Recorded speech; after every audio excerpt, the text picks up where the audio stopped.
I am not used to making political speeches. Oh, go ahead. Yo, louder! How's this? Good? Yes, no?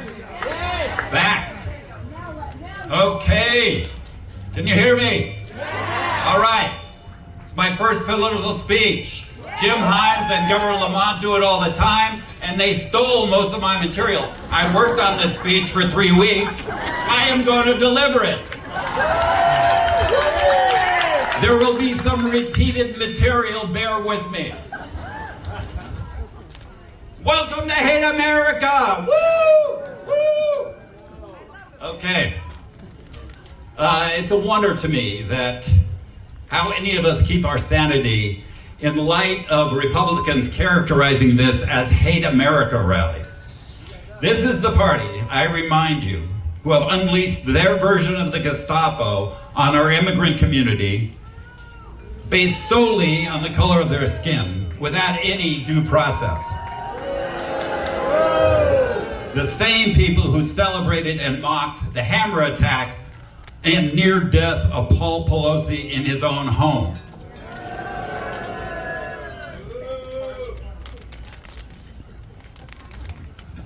Okay, back against the wall. We are not here to hate. We are here to celebrate this country. We are here because we love this country.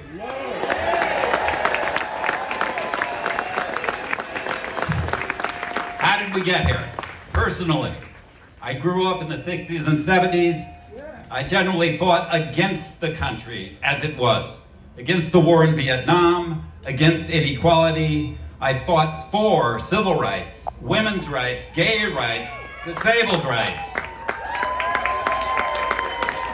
Fighting, in other words, to make every person is created equal more than just aspirational words. When facts and science, remember them, made it clear that human activity was destroying our environment, we fought to stop it. When we were one human error away from nuclear annihilation, we fought to curtail that eventuality. We still have a long way to go, but we were moving in the right direction, creating a more inclusive society, a healthier planet, strategies to ensure our continued existence on the planet. And then there was that election in 2016, and arguably more appalling last November's election.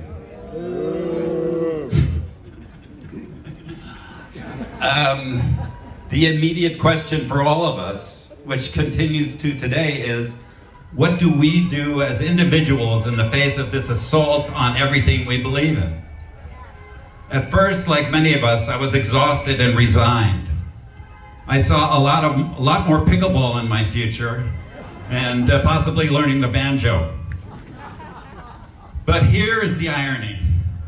It took MAGA Mussolini's election to show me how much those fights had become not just central to the fabric of the country, but to my understanding of my place in it. I realized that all those years of fighting to change this country had made me embrace it, at least what it could be. He was trying to steal my country. My pickleball career will have to wait. Apologize to all my pickleball friends.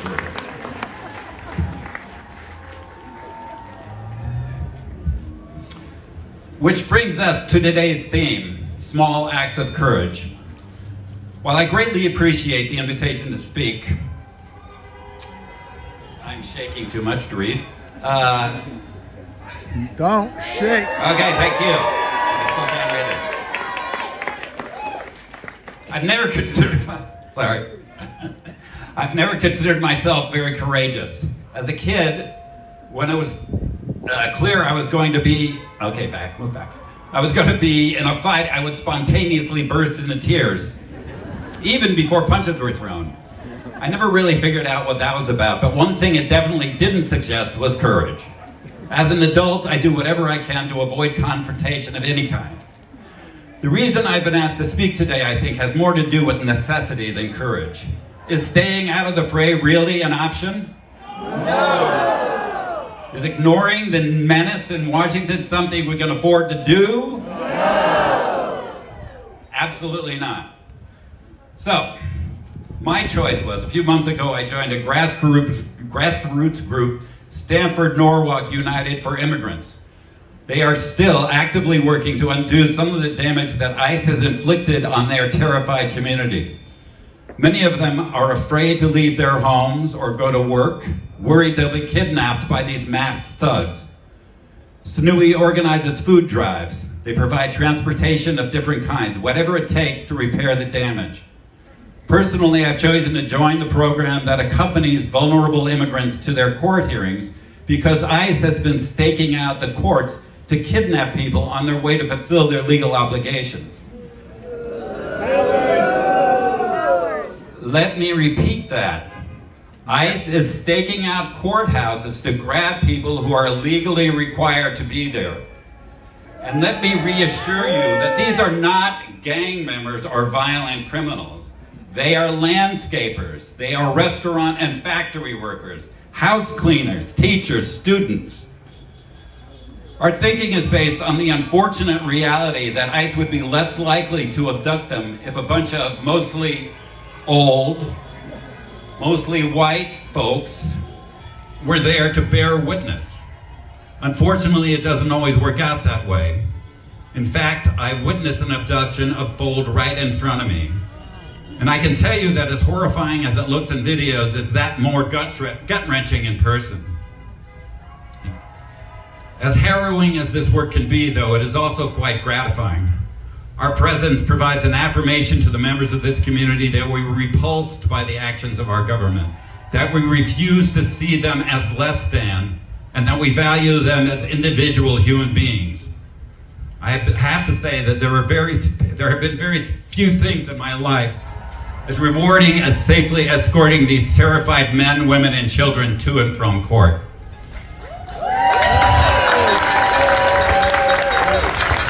And so today, I'm here to encourage you to join me.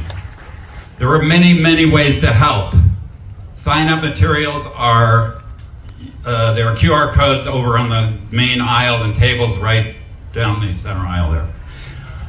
We can also use more help right here in Greenwich, keeping our fellow Greenwichites aware that we are not okay with what's happening in DC, that we don't take the destruction of our democracy lightly.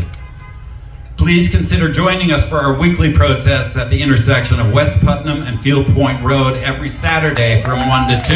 Yes, be out there. Look how many people there are. We have 12 people every week. People! Don't get me started. It's crucial that we not let this behavior be normalized. And it reminds like-minded folks that they're not alone. That's very important. So we hold up signs, we jump around, we fight over what music to play, and it does your heart good to hear all the positive honks and beeps that we generate from passing cars. Yes, so be there every Saturday. At this point, I was very much looking forward to introducing my friend Myra Clockenbrink for closing remarks. But unfortunately, she had a terrible fall yesterday and broke her shoulder. She's okay, but unable to make it today. She's definitely here in spirit and looks forward to seeing you at future rallies. So if you don't listen to me, listen to Myra. To present Myra's speech, let me introduce Jennifer Napo.